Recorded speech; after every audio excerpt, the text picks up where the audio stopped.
bach, lle mae dyn yn dechrau, ynddo fe? Penblwydd hapus gynta oll, 100 o flynyddoedd, yn golygu, Delyth Medi, bod ti a fi te, bod na fod dros yr 100. A mae hwnna yn hala ofon ar ddyn, ynddo fe? Bobl bach. Y neuadd mae ddechrau, wel, pan gerddais i mewn, cymaint o emosiwn yn dod i'n meddwl i, wedi bod trwy bob emosiwn yn y neuadd na fi'n credu. Chymod, llwyddiant, llawenydd, ofn, siom hefyd. A i wedi gweud, mae rhai pethau'n dod yn glir iawn yn fy meddwl i. Cofio diwrnod cyntaf pan ddes i o ysgol gynradd Ffarmers, chymod chi'n dod o'ch ysgolion cynradd a chi'n batio ffrindiau yn dych chi. A gwedwch bod drwy hanner dwsin o'n i wedi dod o Ffarmers i'r ysgol fawr yn Llamed. A bore cyntaf, nhw'n rhoi chi mewn yn y neuadd yma. A bydde rhyw athro yn galw'r enwau mas. A'n ffrindiau, oedd Lisa Branston, Sian Evans, a maen nhw'n cael ei galw mas a mynd i'r cornel a mynd i One South. A ni'n meddwl, o gret, fyddai dan hwnna. O pan dath yn enw i, Sian Morgan, One North. Wen ar siom fwyaf ges. Ac oedd gwrs yn golygu bod chi yn y dosbarth yna am y 5 mlynedd neu fwy nesaf. Ond, chymod, mae dyn yn ymdopi yn dyfe, ond un o'r heriau, y cymaint ohonyn nhw, ni wedi goffo gwynebu yn y neuadd yma. Des i trwyddi'n iawn, achos nes i ffrindiau newydd hefyd. Wy'n meddwl am y Steddfod ysgol. Ti'n cofio, Delyth? Steddfod ysgol. O'n i'n ferch fach swil. Wir i chi nawr, don't I tell them I am shy and tell? Swil. Ond, o'n i yn cysau goffod sefyll lan ar y llwyfan yma yn cystadlu yn yr Eisteddfod ysgol achos o'ch chi'n goffod reidio flan eich ffrindiau, ydych chi? Hen deimlad annifyr, anghyffyrddus. Ond nhw'n goffod jaso fi rown y corridor, Sian, ti sy'n canu'r 19 i Creuddyn, red. Ond ddech chi Creuddyn wrth gwrs, Dilas, a ddech chi Teifi, yn y bonydd. Creuddyn Crocs, o'n i.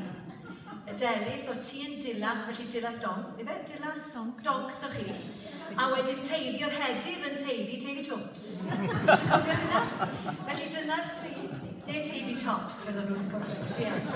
Ond fi'n cofio yn dosbarth 6, dethon ni mas o'n cregyn i gyd fi'n credu, a na pryd dechreuodd cwrw y merched oedd yn astudio cerddoriaeth gyda Delyth Hopkins Evans, a ni o gwmpas y piano, bob gwers rydd o'n i'n gallu gael fan hyn o'n i'n canu harmoni yn dyfe, ac yn joio. O Steddfod ysgol yn dod.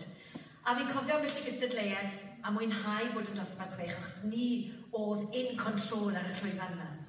A mae rhyfedd yn ambell i linell yn aros yn y cof. Chi'n gofio gystadleuaeth y sketch.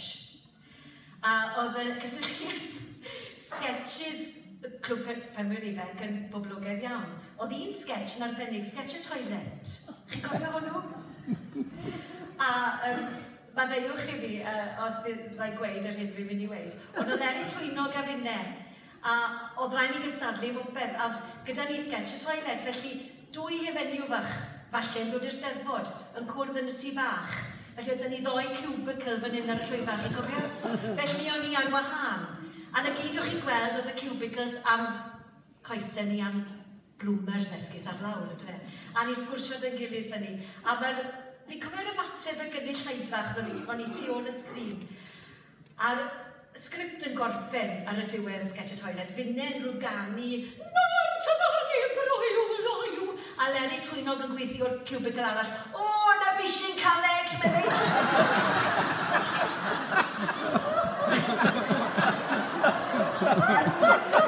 A mae hwnna wedi aros da fi, wedi rhoi sawl hynllef i fi.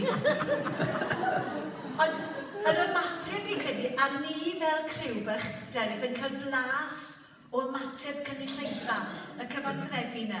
A mae hwnna'n amlwg wedi aros dy fi am byth bythoedd, achos dyna lle dwi wedi dysgu felly gael yr hyder ac i wneud beth dwi'n wneud fel gyrfa nawr, felly diolch i'r Eisteddfod am bob cyfle.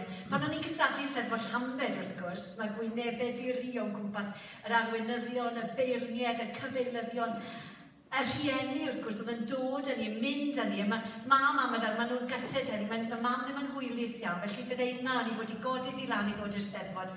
a ddim yn hwylus, felly maen nhw'n danfon i ymddeiriadau, ond o'n i'n bai amdano nhw, bydden ni byth wedi cael y cyfleoedd yma.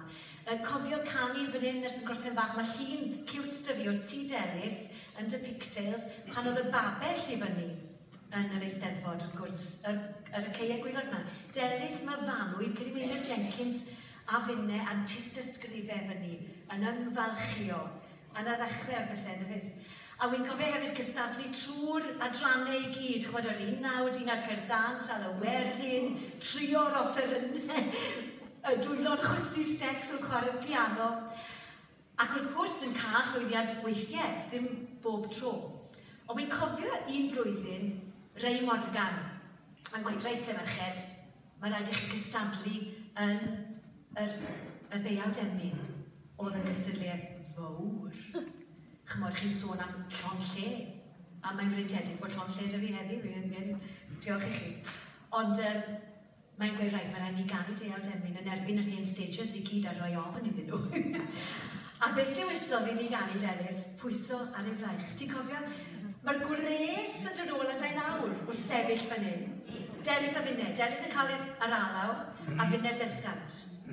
Pwyso ar ei fraich, ti'n gwybod gariad mwy, pwyso ar ei fraich, ond neu cyd y ddwyn, pwyso ar ei fraich, o mae'n meddwl swyn, wrth pwyso ar ei fraich fyny. A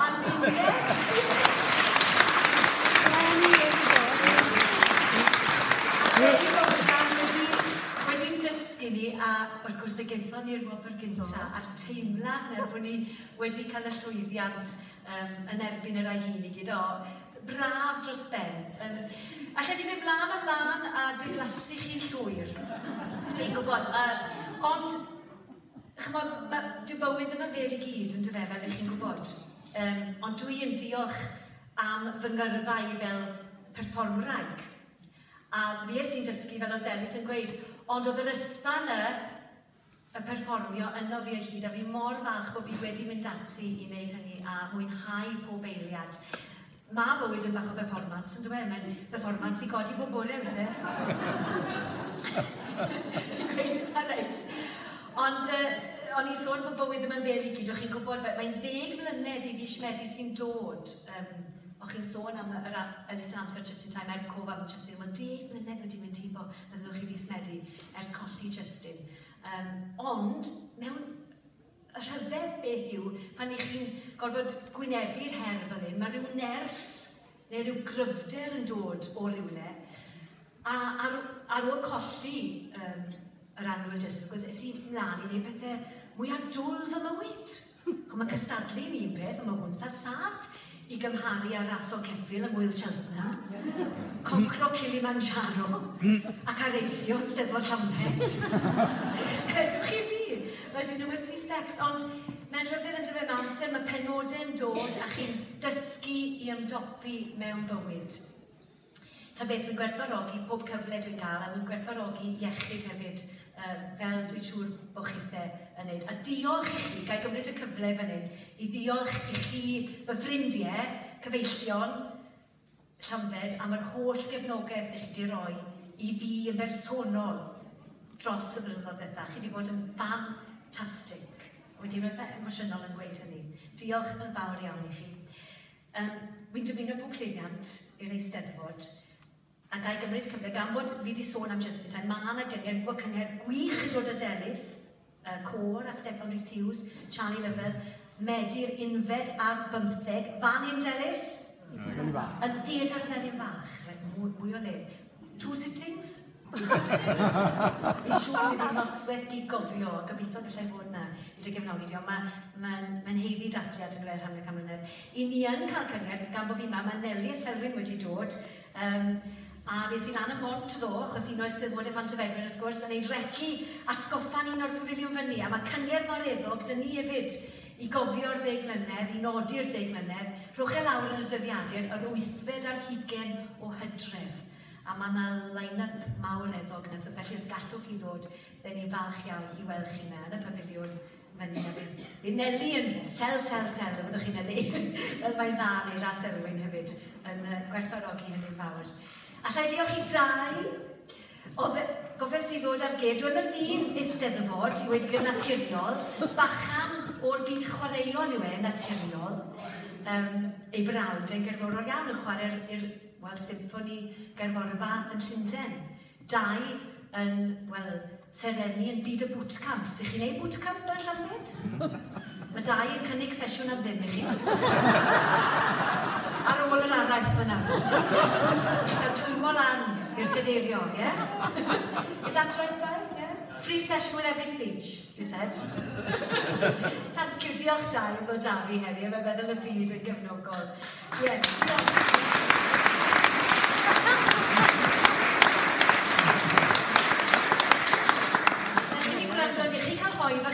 Paned a y frechtan y llyfr nesaf. Diolch o galon unwaith eto am fy nghalwoddi. Diolch ti Dorian.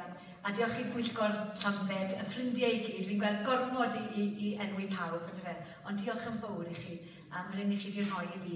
A gan bod, os chi'n gwrando ar bore coffi, fyddwch chi'n clywed limrigau Janet yn aml. Mae'n giamster, yn dwi, ar y limrigau. Mae'n ei gyd yn ymwneud.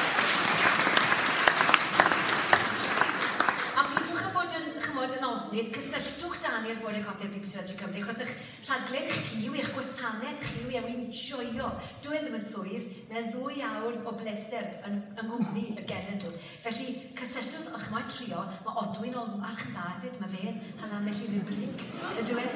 Ac os wedi colli yn rhywun, please, maddeuwch chi. Wel, ffarweliwn i te, achos ar y ffordd yn y car, nes i sgwennu limrig bach. I chi gael dangos cymaint wedi bod yn poeni am y profiad mae heddi. Felly, ffarwel yn sain y llywydd. Fel arfer, mae Sian yn reit dedwydd fel person, yn sioc ac yn ifydd. Ond mae ddim wedi cysgu ers misoedd eleni y becso marad y llywydd.